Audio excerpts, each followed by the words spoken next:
বন্ধুরা, তুলা রাশির জাতক জাতিকারা আপনারা কিন্তু জীবনের সব সময় ভারসাম্য খোঁজেন। সম্পর্ক, অর্থ ও কর্মজীবন সবচাইতে বা সবটাইতেই সামঞ্জস্য রাখতে চেষ্টা করেন। কিন্তু জানেন কি, বৃহস্পতি কোথায় বসে আছে আপনাদের জন্মকুণ্ডলিতে? তার ওপর নির্ভর করবে এই ভারসাম্য রক্ষা করা।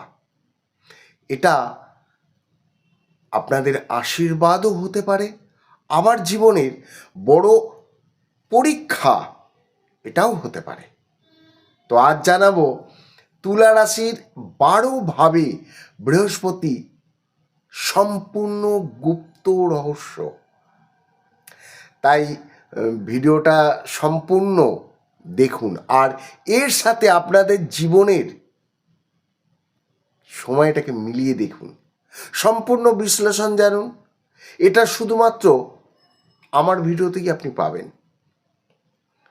তাই নমস্কার, আমি শ্রী বাৎসবাবুল শাস্ত্রী। চন্দ্ররাশির ওপর আধারিত করেই এই প্রেডিকশান।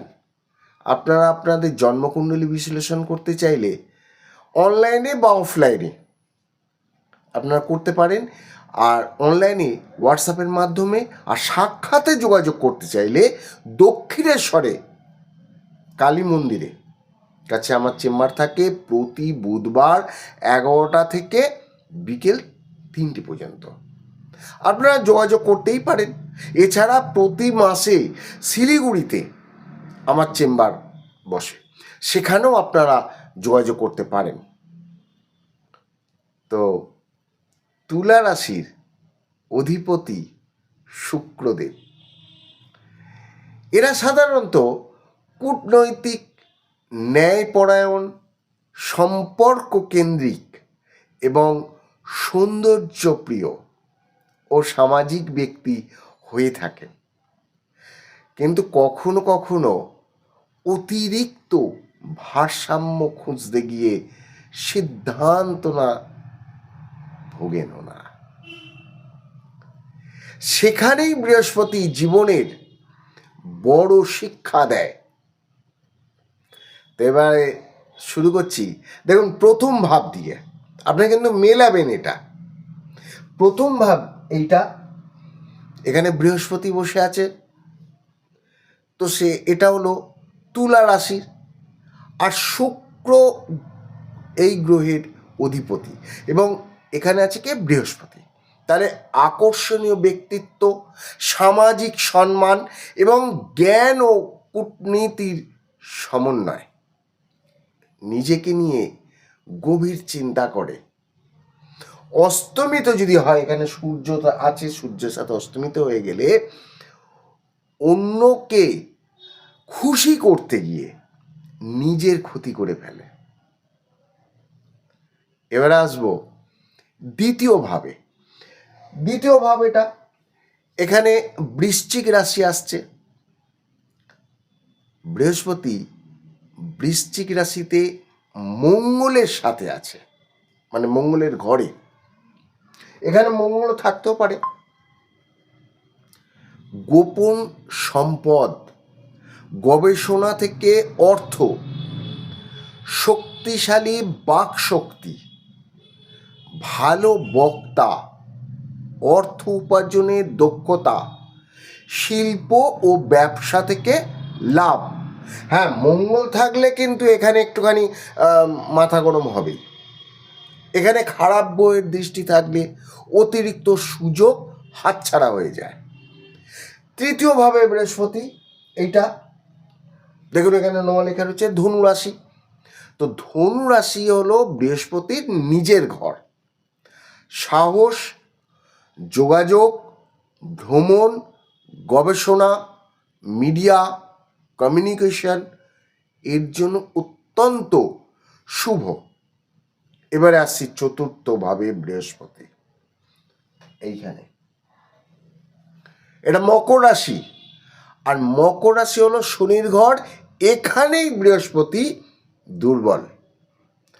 সম্পত্তি, বাড়ির কোনো বিষয় নিয়ে বিলম্ব হবে, পারিবারিক চাপ এবং মানসিক অস্থিরতা বৃদ্ধি হবে। এখানে নিজভঙ্গ রাজযোগ যদি এখানে হয়ে যায়, তবে শনি শক্তিশালী হতে হবে শনিকে, আর শনি কেন্দ্রস্থলে তাকে থাকতে হবে। বৃহস্পতির সঙ্গে শনির শুভ সম্পর্ক থাকতে হবে, তাহলেই জাতক জাতিকাদের প্রথম জীবনে কষ্ট থাকলেও পরবর্তী সম্পত্তি, বাড়ি, সম্মান এবং জীবনের সাফল্য আসবে। চন্দ্র শক্তিশালী হতে হবে এবং তাহলেই নিজভঙ্গ রাজযোগ একটা তৈরি হবে, তৈরি হলেই পরবর্তীকালে লাভ। এবার আসছি পঞ্চম ভাবে বৃহস্পতি, এখানে কুম্ভ রাশি, অধিপতি সেই শনি। নতুন চিন্তা, প্রযুক্তি, সৃজনশীলতা, সন্তানের উন্নতি। ষষ্ঠভাবে বৃহস্পতি এখানে মীন রাশি, নিজের রাশিতে আছে। এর ফলে জাতক জাতিকাদের শত্রু জয়, প্রতিযোগিতামূলক সাফল্য, সমাজ সেবায় সাফল্য, রোগমুক্ত। তবে রোগমুক্ত হলেও কিন্তু শারীরিক দিক থেকে আপনাকে লক্ষ্য রাখতে হবে, এটা ভীষণ প্রয়োজন। সপ্তমভাবে বৃহস্পতি মেষ রাশিতে, মঙ্গলের ঘর। এর ফলে শিক্ষিত, বুদ্ধিমান, উচ্চমানের জীবনসঙ্গী হওয়ার সম্ভাবনা থাকে। তবে মাঙ্গলিক হলে কিন্তু ততটা হবে না। ব্যবসায়িক উন্নতি, দেশ বিদেশের সাথে যোগাযোগ, হ্যাঁ, বিবাহের পরে কিন্তু ভাগ্য বৃদ্ধি হতে পারে। অষ্টমভাবে বৃহস্পতি, এটাকে কিন্তু একটুখানি লক্ষ্য রাখবেন, একটা ভালো পয়েন্ট দেব। এখানে বৃহস্পতি আছে কিন্তু বক্রী অবস্থায়, পরবর্তীকালে আসছি আমি। এটা বৃষভ রাশি, অধিপতি শুক্র, গুপ্তবিদ্যায় পারদর্শী, জ্যোতিষশাস্ত্রে পারদর্শী, গবেষণায় পারদর্শী ও আধ্যাত্মিক জাগরণ বৃদ্ধি। জীবনের গুরুত্বপূর্ণ রূপান্তর ঘটবে। নবমভাবে বৃহস্পতি মিথুন রাশিতে, বুধের ঘর। বৃহস্পতির দৃষ্টি পড়েছে, ভাগ্যবৃদ্ধি, বিদেশ যাত্রা, ধর্মীয় নেতৃত্ব, শিক্ষা, বহুমুখী জ্ঞান। এই অবস্থানে অনেক মানুষ নিজের কর্ম দিয়েই ভাগ্য তৈরি করেন। তবে ভোগ ও ধর্মের মধ্যে একটা ভারসাম্য রাখার খুব প্রয়োজন। দশমভাবে বৃহস্পতি কর্কট রাশিতে, এখানে উচ্চস্থ হচ্ছে, চন্দ্রের রাশি। তুলা রাশির অন্যতম শ্রেষ্ঠ অবস্থান এখানে। জাতক জাতিকাদের কর্মজীবনে স্থায়িত্ব, বিশাল উন্নতি, ব্যবসায় উন্নতি, শিক্ষায় ভালো ফল আর পরামর্শমূলক পেশা, কনসালটেন্সি, সমাজের সম্মান, প্রশাসনিক ক্ষমতা, নেতৃত্ব। একাদশতম ঘর সিংহ রাশি, রবির ঘর। একাধিক আয় থেকে অর্থ উপার্জন, নেটওয়ার্ক, মিডিয়া বা কোনো সমাচারমূলক কাজ থেকে লাভ, উচ্চ ব্যক্তির সাহায্য।